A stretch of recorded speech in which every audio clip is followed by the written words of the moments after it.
పవన్ కళ్యాణ్ గారు ఒక మాట ఇస్తే ఆయన చాలా కట్టుబడి ఉంటారని, అంటే ఆయన ఆ విశ్వాసాన్ని కల్పించగలిగారు, ఒక వర్గంలో కల్పించగలిగారు. అది ఆయన ఓట్ల రూపంలోనూ సాయపడింది.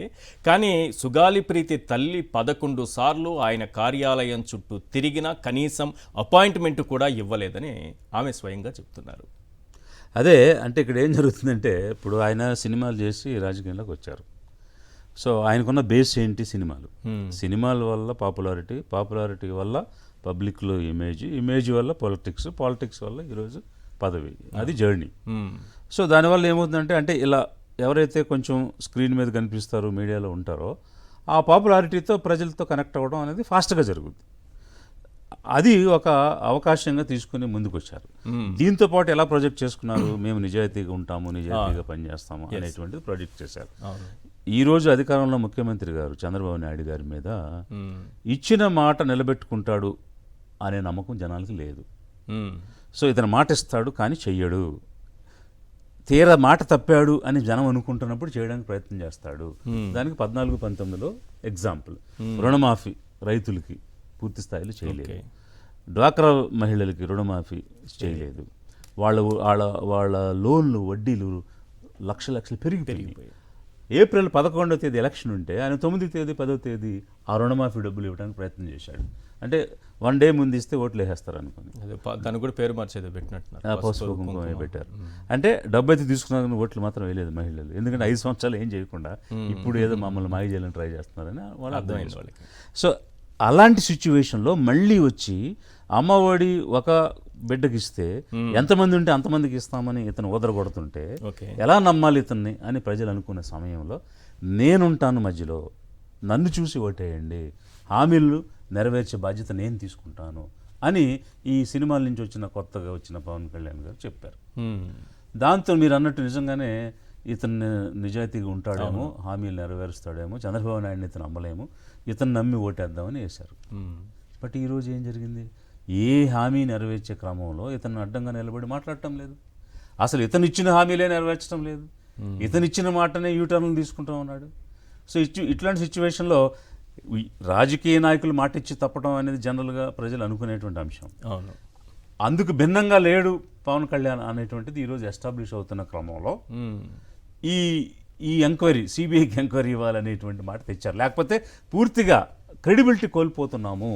కాదు, ఒకవైపు ఎదురుదాడి చేస్తూనే సుగాలి ప్రీతి తల్లిపైన ఎదురుదాడి కొనసాగిస్తూనే మరోవైపు మేము సిబిఐకి ఇస్తామని ఇప్పుడు చెప్పొచ్చు, అది రేపు ఏ నిర్ణయం వస్తుందో తెలియదు. కానీ ఆ పార్టీ నాయకులు గాదె వెంకటేశ్వరరావు గారట, ఆయన మాట్లాడింది ఇదంతా పవన్ కళ్యాణ్ స్పృహలో లేకుండా, అంటే ఆయనకి తెలియకుండానే వీళ్ళు ఇలా మాట్లాడతారనేది ఒక క్వశ్చన్. నువ్వు అడ్డు పెట్టుకునేదేమో నీ మొగుడు కులాన్ని అడ్డు పెట్టుకుంటావు. నువ్వేదో పెద్ద సత్యసంద్రాల్లాగా వచ్చి మళ్ళా జనసేన పార్టీ గురించి, జనసేన పార్టీ నాయకుడి గురించి మాట్లాడతాను. ఆడమనిషి అయిపోయి ఇంకంతకంటే ఎక్కువ మాట్లాడతాను నేను. నీకు నిజంగా నీ కూతురు మీద ప్రేమ ఉంటే, నీ కూతురికి అన్యాయం జరిగింది అనుకుంటే త్యజించి వాళ్ళ గవర్నమెంట్ ఇచ్చిన 5 ఎకరాలను గవర్నమెంట్కి దానం అంది, 5 సెంట్లు తీసుకున్నావు గవర్నమెంట్కి ఇవ్వు, వెనక్కి నీ మొగుడు ఉద్యోగాన్ని మళ్ళీ వెనక్కి ఉండే, అప్పుడు మాట్లాడు. రోడ్డు మీదకి వచ్చి నువ్వు డబ్బులు మూటల కోసం రోడ్డు మీదకి వచ్చా నువ్వు జనసేన పార్టీ గురించి మాట్లాడేటటువంటి సాహసం చేస్తున్నావు.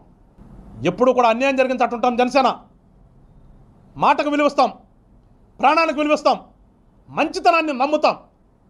నీలో ఇవాళ మంచితనం లోపించి నువ్వు తిరిగి మా మీదకి వచ్చావంటే గుర్తుపెట్టుకో చెప్తున్నాం, ఇంతటితో ఊరుకుంటే పద్ధతిగా ఉంటుంది. నీకు లేని పక్షంలో ఏం చేయాలో ఆ రకంగా జనసేన పార్టీ శ్రేణులు అన్నిటికీ సిద్ధమే.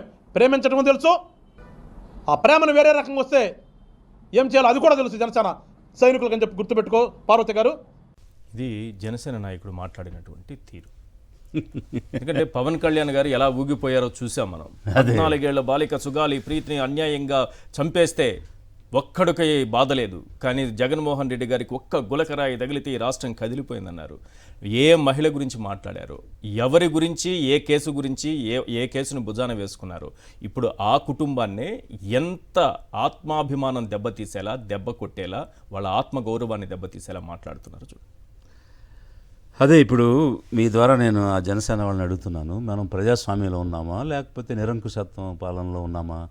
నీ బాబు సొమ్ము ఇచ్చావా, తిరిగి ఇచ్చేయని చెప్పడానికి ఎవరు నువ్వు? Who are you? It's government's money.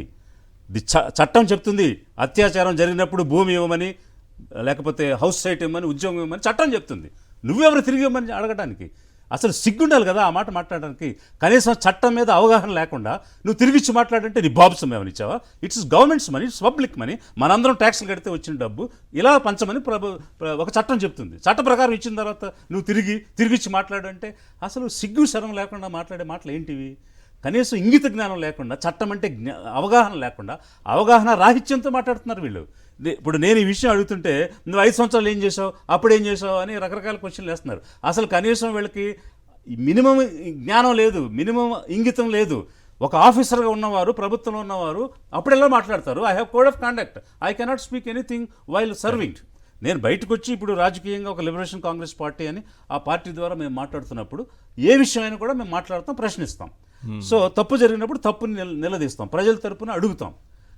అది కూడా అర్థం చేసుకోకుండా అప్పుడు మీరు ఏం చేశారు, మీరు అక్కడ జగన్మోహన్ రెడ్డి గారు ఆ ప్రోగ్రాంలో పాల్గొన్నారు, ఈ ప్రోగ్రాంలో పాల్గొన్నారని మేము ఒక స్వతంత్ర ప్రతిపత్తితో పనిచేస్తున్న వాళ్ళని ఏదో ఒకటి అంటగట్టడానికి ప్రయత్నం చేస్తున్నారు. అది of course it's not a subject here. But నేను ఇప్పుడు ఎవరైతే ఆ వ్యక్తి నాకు తెలియదు, బట్ అతను మాట్లాడిన దానికి నేనేమంటానంటే, ఆ రోజు ప్రభుత్వం ఇచ్చింది ఏది కూడా నీ బాబు సొమ్ము కాదు, నీ అబ్బ సొత్తు కాదు, అది ప్రజల సొమ్ము. చట్టం ఇవ్వమంటే ఇచ్చారు, నువ్వు తిరిగిచ్చి అడుగంటే నీ దయాదాక్షిణ్యం మీద ఇచ్చింది కాదు అది, నువ్వు ఇచ్చింది కాదు అది. అసలు ఆ మాట అనే హక్కు కానీ ఆ రకమైన నైతికమైనటువంటి ఏమంటారంటే జ్ఞానం కానీ నీకు లేదు. అది నెంబర్ 1. నెంబర్ 2, ప్రేమించడం తెలుసు లేకపోతే దాన్ని తిరగేయడం తెలుసు అంటే నువ్వెవరు అయ్యా ప్రేమించడానికి లేకపోతే మానేయడానికి? నువ్వు ఒక రాజకీయ పార్టీగా ఆ బిడ్డకు జరిగిన అన్యాయానికి న్యాయం చేస్తానని ముందుకు వచ్చావు. నువ్వు ముందుకొచ్చి చేసిన చేతనైతే న్యాయం చేయి, చేత కాకపోతే మాకు చేత కాదు, మేము చేత కానివాళ్ళం, మేము దద్దాములం అని మూసుకుని ఉండు. అంతేగాని నువ్వు అది ఇచ్చేసి మాట్లాడు, ఇది ఇచ్చేసి మాట్లాడంటే ఏదో నీ బాబు సొమ్ము ఇచ్చినట్టు నువ్వే ఈ రాష్ట్రాన్ని నడిపించిన వాళ్ళలాగా, ఈ రాష్ట్రం అంతా నీ సొత్తులాగా, నువ్వేదో దానికి సామంతరాజులాగా మాట్లాడటం ఏంటి అసహ్యంగా? It is democracy. Everybody has its own stake. We're paying taxes, we have a stake in public money. ఈరోజు మేము పబ్లిక్ మనీ మిస్యూజ్ అవుతుంది, అధికార దుర్వినియోగం అవుతుంది అనే అంశాల మీద కూడా మేము హైకోర్టులో కేసు చేసాం. Why? Because we're all partners, we have a stake. అది అర్థం చేసుకోకుండా మేము ప్రేమించడం తెలుసు, ఏమైనా చేయడం, ఏం చేస్తాను చెయ్యి. ఇప్పుడు సుగాలి ప్రీతి అమ్మగారు ఉన్నారు, ఆమెను మీరేం చేస్తారో చేయండి చూద్దాం. జనసేనకు అంత ధైర్యం ఉందా? అలా చేయగలుగుతారా? ఇది ప్రజాస్వామ్యం. ప్రజాస్వామ్యంలో నీ ఇష్టం వచ్చినట్టు పనిచేయడానికి, నీ ఇష్టం వచ్చిన వాళ్ళకి దూకి వెళ్ళడానికి, లేకపోతే ఏదైనా ఏమంటారంటే వైలెన్స్ చేయడానికి నీకేమైనా రాసిచ్చారా చట్టం? నీకేమైనా అవకాశం ఇచ్చారా? ఆమె వీల్ చైర్ యాత్ర చేపడతానంటే పోలీసులు అడ్డుకున్నారు, ఆగిపోయింది కదా యాత్ర. వాళ్ళు చేయాలనుకుంటే ఏదైనా చేయగలరు. అదే that's what I'm saying. Is it democracy or autocracy? We are in democracy. Constitution స్వేచ్ఛనిచ్చింది. ఇప్పుడు ఈరోజు మీడియా మాట్లాడుతుంది, సోషల్ మీడియా మాట్లాడుతుంది, మాలాంటి పొలిటికల్ పార్టీస్ మాట్లాడగలుగుతున్నామంటే 19(1) ఆర్టికల్లో ఫ్రీడమ్ ఆఫ్ స్పీచ్ ఉంది కాబట్టి. సో దాన్ని అడ్డుకుంటామంటే, ఇప్పుడు నేను కరేడు వెళ్తానంటే అక్కడ పోలీస్ యాక్ట్ 30 అని పెట్టి వెళ్ళనీయకుండా ఉంటే, ఈరోజు హైకోర్టుకి వెళ్ళాం మేము. ఓకే. సో హైకోర్టుకి వెళ్ళి we ask for permission. High court మాకు పర్మిషన్ గ్రాంట్ చేస్తానని చెప్పారు. మీరు వెళ్ళి రైతులతో మాట్లాడారు అంటే, ఇప్పుడు రైతులతో ఒక అవగాహన సదస్సు చేసుకుంటానంటే నువ్వు వెళ్ళొద్దని అంటే అది ప్రజాస్వామ్యం ఎట్లా అవుతుంది? So this is how things are happening. వీళ్ళు మాట్లాడే విధానం కానీ, బిహేవ్ చేసే విధానం కానీ ఏమాత్రం బాగోలేదు. మీరు చట్టం మీద అవగాహన తెలుసుకోండి, చట్టాల మీద మన రోల్ ఏంటి, మన పాత్ర ఏంటి తెలుసుకోవడం ప్రయత్నించండి.